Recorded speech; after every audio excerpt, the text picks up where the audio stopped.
Graça e paz, amados de Deus. Bom estar mais uma vez aqui para mais um vídeo, né? Para nós falarmos de um comentário aí que, atendendo a sugestão de um inscrito, é o pai do Chris Theological. Terry Chris presente aí, né? Inscrito no nosso canal aí. Atendendo a sugestão dele, nós vamos falar um pouco sobre o novo comentário, né, da Antigo e Novo Testamento da Central Gospel, né? Mas antes, gostaria de pedir você que, se você não é inscrito, se inscreva no canal, ative as notificações aí, né? Eu terminei agora, irmãos, de mudar de casa, né?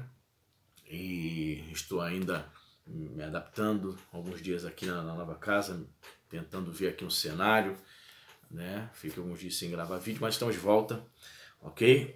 E ative os sininhos, dê o like, comente aí, compartilhe aí nos grupos de WhatsApp que você tem aí, de pastores, de estudantes de seminários, seminaristas, de estudantes de teologia, no Face, ajuda o canal a crescer em nome de Jesus, ok?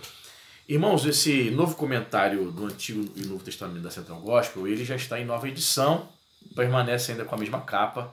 A minha edição eu comprei há 8 anos atrás, né? Tá um pouco já gasta porque eu uso, né, irmão? Comento, ou melhor, eu consulto esse comentário, ok? Novo Testamento, Antigo Testamento. A minha já tá, ó, já passei fita porque eu uso muito, já há quase 10 anos usando esse comentário. Vamos lá, o Novo Testamento ele é composto de 843 páginas, tá?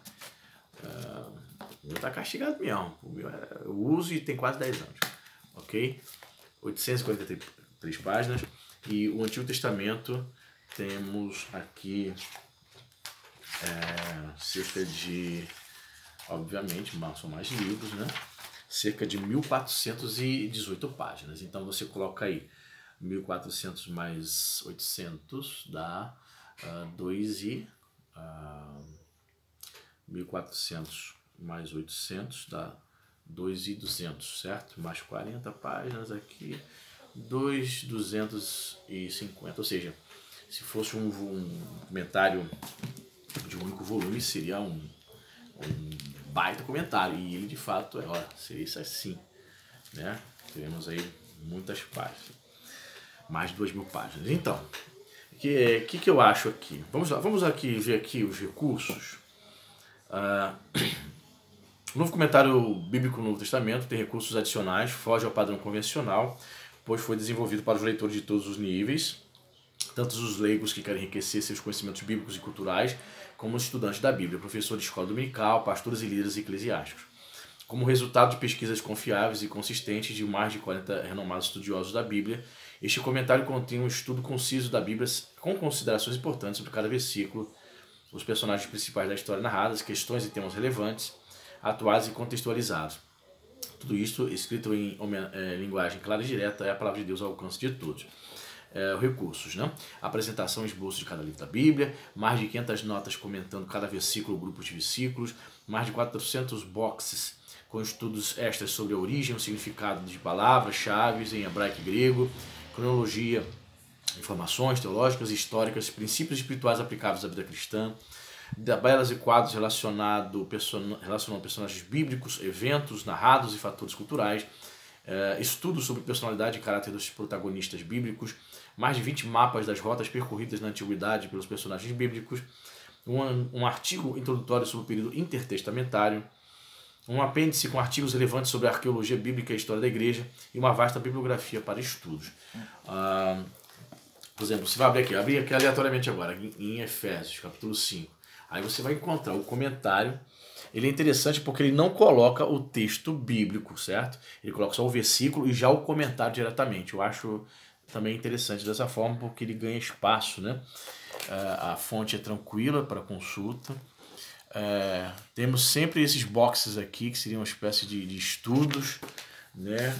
Relacionados geralmente ao texto. Tem aquelas chamadas aplicações práticas. Por exemplo, aqui em Efésios capítulo 4, e comentando o capítulo 4, Efésios 4, 24, ele vai comentar, vai falar aqui sobre o novo homem lá, do grego, kainos anthropos, novo homem. Olha lá, em foco. Aí tem um bonequinho aqui mostrando esse pequeno estudo aqui. Aí tem aqui a aplicação de improdutivo a ofertante. Aí um boxezinho trazendo aqui um pequeno comentário, sempre relacionado, obviamente, ao texto, né, no qual está comentando, aqui no caso, Efésios capítulo 4. Então você vai ver muitos boxes, são mais de 400, né, boxes em todos os dois volumes, né? O que eu acho desse comentário? Esse comentário, talvez você me pergunte, qual é o comentário que o senhor mais consulta para preparar sermões? Este aqui, eu já fiz também um vídeo, um comentário, aqui, comentário bíblico popular, da editora Mundo Cristão. Esse aqui eu tenho um vídeo do William MacDonald. É um comentário assim, meu Deus do céu, me surpreendente. Porque para quem é pastor, para quem é professor da escola dominical, onde tem que sempre fazer uma aplicação para a vida das pessoas, ele realmente me surpreendeu, é 10. Todos os meus sermões eu consulto ele, embora ele seja calvinista, mas aí dá tranquilamente para peneirar essas questões soteriológicas, né? Não concordo com o pensamento calvinista, respeito, mas não concordo. Então consigo tranquilamente separar isso, e nas questões práticas da vida cristã, da ética cristã, o William MacDonald arrebenta. Já que esse comentário aqui foi publicado para Central Gospel, você sabe, Central Gospel do Silas Malafaia, arminiano, assembleano, ok? Então temos aqui os editores do Antigo Testamento, Earl Headmasher, Con Allen e Wayne House, também são mesmos editores do Novo. E ele tem, obviamente, um viés arminiano, né? Só que é aquele arminiano bem moderado. Né? É como você pegar as notas explicativas do Dr. Russell Shedd, que era batista, na Bíblia de Estudo Shedd.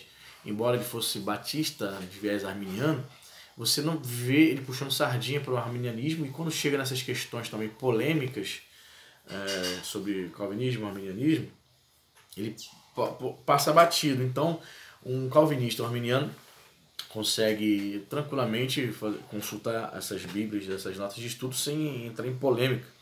Eles procuram ser neutros, né? Como falei, é de viés arminiano, mas ele não entra nessas questões polêmicas, vai defender o arminianismo, atacar o calvinismo, nada disso, ok? Então é um comentário excepcional para quem é pregador, porque ele procura abordar as questões exegéticas, da erudição bíblica, mas muito mais tratando as questões de aplicação prática, né? Eu acho ele uns excelentes comentários, sempre consulto. Existem comentários que eu tenho, mas praticamente não consulto. Depois eu vou falar sobre eles aí, talvez em outro vídeo, que todas as vezes que eu vou pegar ele passa batido. Versículos importantes, temas importantes, simplesmente ignoram, não fala nada, né? Ou fala pouca coisa, né? Enche linguiça. Existem comentários que não deveriam nem ter sido publicados, essa é a verdade, irmãos. Brincadeira não. Porque realmente são comentários fraquíssimos, né?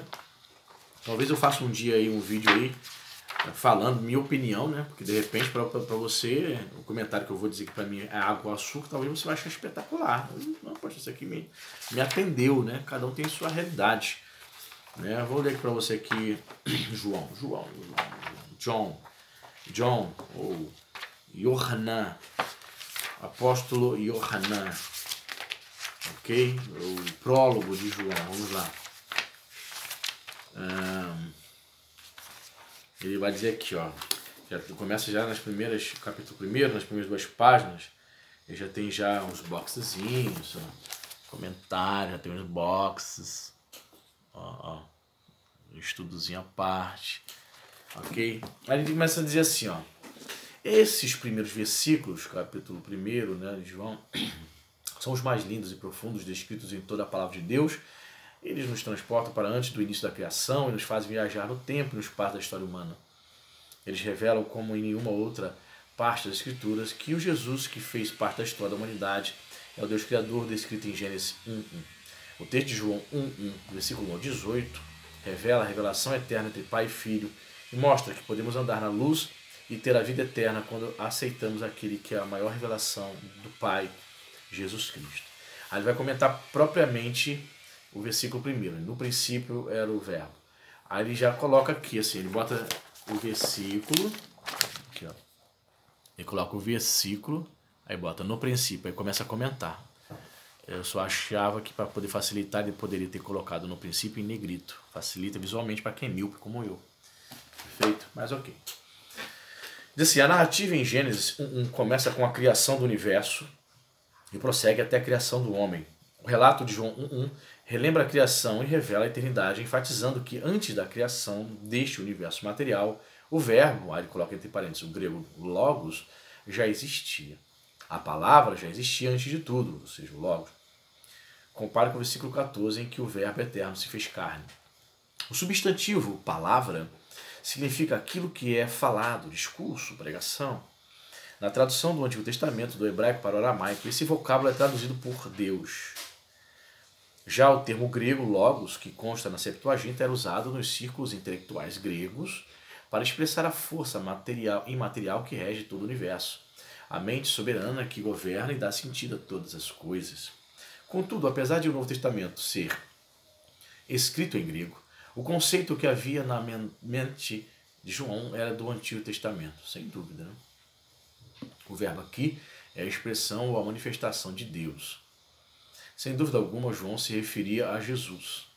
É por isso que esse evangelho começa com a ideia de que Jesus, o verbo, a maior manifestação de Deus ao homem, já existia quando o universo material foi criado. Estou no versículo 1 ainda. O fato de que o verbo estava com Deus expressa um relacionamento íntimo, uma ideia de comunhão face a face. No mundo antigo, as pessoas da mesma classe social deviam sentar-se no mesmo nível, uma de frente para a outra, e isso era algo importante. Portanto, a preposição com indica relação pessoal e também situação de mesmo status. O verbo, o próprio Jesus Cristo, é alguém que tem íntima comunhão com o Pai. Além disso, o verbo estava com Deus. A construção grega dessa frase enfatiza que o verbo tem as mesmas características de Deus. Desse modo, o Evangelho de João começa com uma frase simples, singela, confirmando a pré-existência, a eternidade, a personalidade e a divindade do Logos, Jesus Cristo. Ele é diferente do Pai, mas ainda assim é Deus. Veja, ele tem uma linguagem simples, que tanto atende a leigos, para quem está novo convertido, mas ao mesmo tempo ele não é tão superficial, ele não é superficial como alguns eruditos poderiam achar. Então é aquele comentário, assim, digamos, intermediário. Ele não é o açúcar, mas também não é complexo, cheio de descrições exegéticas, né? E ele não entra nessa lista. Ok? Eu gosto muito desse comentário, por isso, e vende muito, né? Por isso que o Silas mandou renovar aí, está em nova edição. Eu penso que é um comentário, queridos, que deve estar na sua biblioteca. Bateu aqui uma curiosidade, vamos ver o que diz aqui Efésios, capítulo 1, versículo 4. Aqui é naquela questão do nos predestinou, né? A predestinação aqui não indica determinismo insensível ou um destino pré-determinado. Consiste numa escolha amorosa da parte de Deus. Percebe? Na mesma sentença ele nega o calvinismo e ao mesmo tempo ele não quer retirar a questão da soberania de Deus. Ok? Então, veja bem, questão do nos predestinou, só falou isso. Entendeu? Versículo 1, 4. Só falou essas questões aqui. Então, obviamente é um comentário de viés arminiano que não vai ficar entrando nesses debates inúteis, que vai dar a posição dele de forma moderada, ok? Então temos aí mais uma dica. Diga nos comentários se você tem. O meu é velhinho porque eu uso, tá gasto, já colei com fita, tem 8 anos comigo, comprei em 2012, ok? Está já amarelando, né? Mas me é muito útil, ok? Diz aí nos comentários o que você acha, se você tem, qual a sua opinião acerca desses comentários. Eu acho excelente. É um comentário intermediário, né? Mais de 2.000, quase 2.300 páginas, bastante conteúdo, ok? E tem sido bênção para a vida de muitas pessoas. Deus abençoe e até o próximo vídeo.